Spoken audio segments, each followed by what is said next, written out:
Okay, so I know I've been gone for a month and you're probably wondering, where have I been? Well, I was mainly just taking a break and I was running out of video ideas. You son of a bitch. However, a month ago, your friendly neighbourhood Spider-Man just wrapped up on Disney Plus, and I thought, why not do a review on it? Oh, and also, whilst I was gone, I'm at 421 subscribers as I'm editing this video.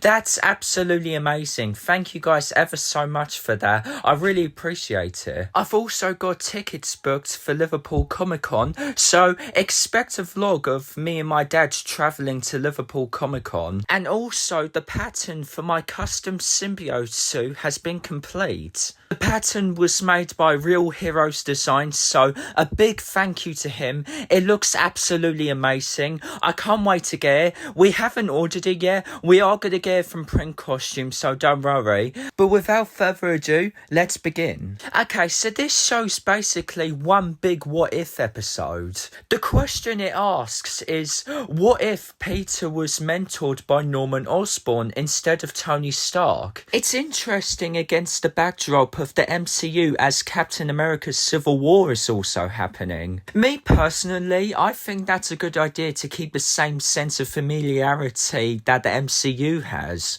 This show was entirely created by Marvel, and it's basically their way of showing us what they would have done with MCU Spidey had they not shared the rights with Sony. And my god, Marvel did a great job with this show. Seriously. We get to see alternate relationships like with Peter and Doctor Strange.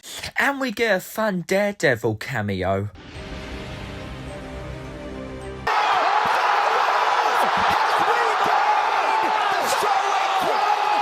But when I saw him in this show, I was shocked because I weren't expecting to see him. And how they touch on the Sokovia Accords, I'm wondering, are they going to address the blip at all? Or maybe because Tony Stark didn't recruit Peter in this universe, maybe the blip doesn't happen.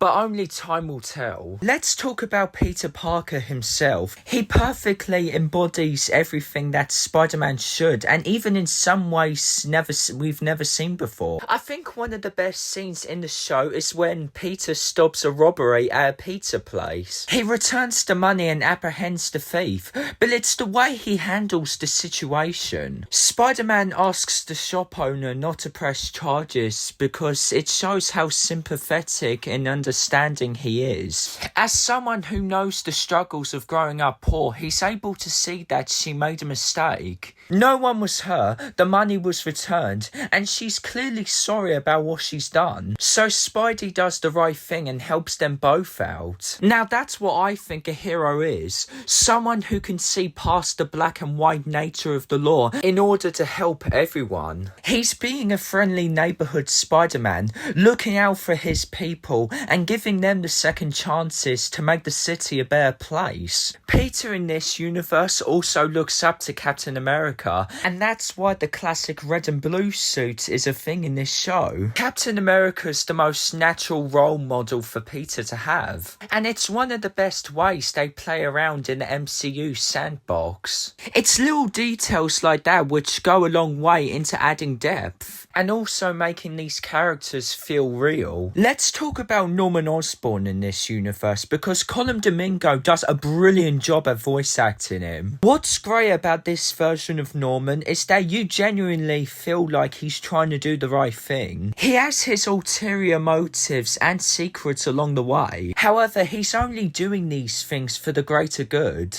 I'm sure we can all agree that the relationship between Peter and Norman is going to fail. I also like how the show handles Otto and Norman's rivalry. The fact that Norman is literally putting all of his energy into stopping Otto above all else is great. At the end of the day, he's a petty man who will not forgive or forget. Norman won't hesitate to get petty as possible when he's dealing with Otto. I almost feel sorry for Otto, but I still can't forget what he did in this scene.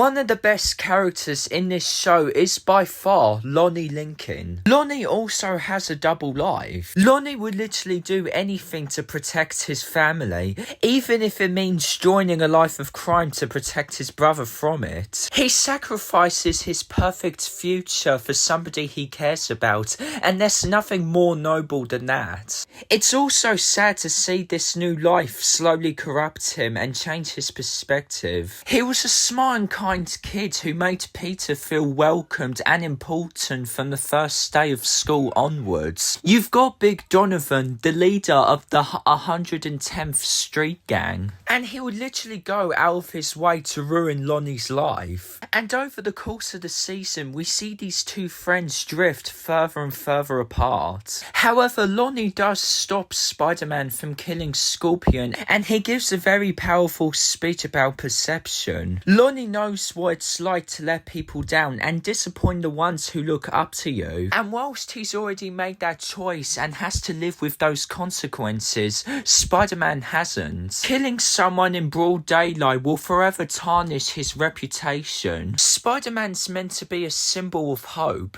and if he killed Scorpion, the city would probably be against him. Lonnie's literally one of the best written characters in this show. I like how Peter and Harry became friends because Peter just carelessly enters a room and Harry just happens to be there. So now Peter's forced to work with Harry. Harry in this universe is basically this spoiled rich kid with lots of followers and no real friends, which makes sense because Norman's literally a billionaire. The guy doesn't even know what a fucking raisin is. Hey, what kind of caviar is this? It's so sweet and chewy. They're raisins, dude. Oh, for real? I've never had them. They're bomb. I don't know what he does in his life, but it makes me feel a bit better. Because there's probably things out there in this world that I probably should have learned about since nursery school. But look, I'm autistic, it's not my fault, alright? But I'm going off topic. Let's talk about Peter's identity crisis. The best example is with Nico. I'm a bit surprised that she found out this early. Nico wasn't mad at Peter for lying to her, it's because Harry knew and she didn't. They also heavily implied that she has trust issues with her parents in the past. So I don't think she did anything wrong at all, and I gotta say, she's one of my favourite characters in the show. We also see Nico and Harry form a good friendship because of this. It's nice to see Peter and Nico have a good friendship without any romance at all. It's very rarely that we see Peter just be friends with other women in his life, so I hope they keep it that way, because right now I love their friendship and I can't wait to see more of it in the future seasons. Speaking of future seasons, there's gonna be a lot going on in season 2. Nico's talking to her mum, Harry's starting the Webb Foundation, and Peter's dad is alive and in prison. Sorry, I'm British. I wasn't sure if I was meant to say jail or prison, or I was meant to say prison. Anyway, Spider-Gwen's also going to be in season 2, so I'm looking forward to seeing her in it. This show's already renewed for season 2 and 3, so I'm looking forward to seeing what comes next and what Marvel cooks up. But anyway, you guys, that's the end of the video. I hope you guys enjoyed, and my god, it took me about 4 hours to edit this video, and it only went on for 8 minutes. That's quite insane. Season 2 of Your Friendly Neighbourhood Spider-Man will release in the summer of 2026, and I am going to review all of the episodes, so stay tuned for that. But this was my review on Your Friendly Neighbourhood Spider-Man. It's one of the best shows I've ever seen, and I would put it right next to Spectacular Spider-Man. That's how much I love this show. I would easily give it a 9.5 out of 10.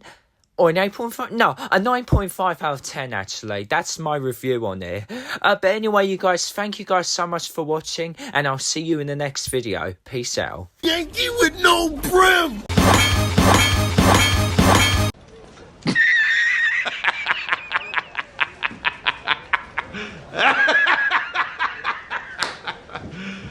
The video's over. Go.